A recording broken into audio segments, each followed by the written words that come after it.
It's no secret athletes out of the 757 have done amazing things on the field in various sports.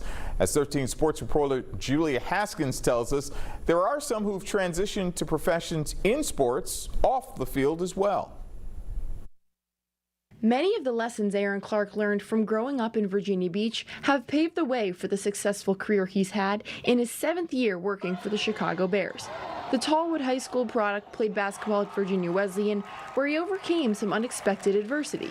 It was the first time in my life that you get to the team and you're not the best player on the team, or you're not the starter. Clark stayed resilient and later became the starting point guard and one of the team's 2 captains. But being a competitive athlete wasn't the only reason he naturally gravitated towards a career in sports.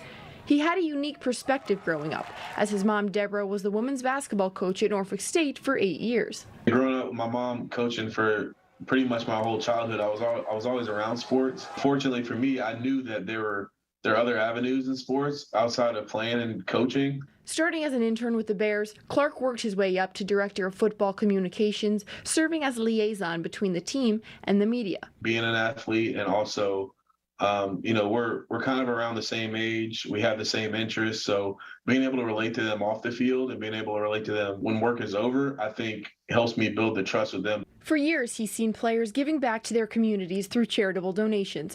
And although he's not in the same tax bracket as them, Clark has found his own way of giving back, hosting an annual sports forum for young students looking to break into the industry. Giving information to those kids who are interested in sports, who may not be athletes or may not be able to play at the highest level, just to let them know that there's so many different avenues to make a career in sports. And no matter where his career takes him, he's always reminded of home. We're obviously at the highest level of sports. To still be able to run into people who are from your area and have a lot of pride in being from the area, I think it's pretty cool. Julia Haskins, 13 Sports.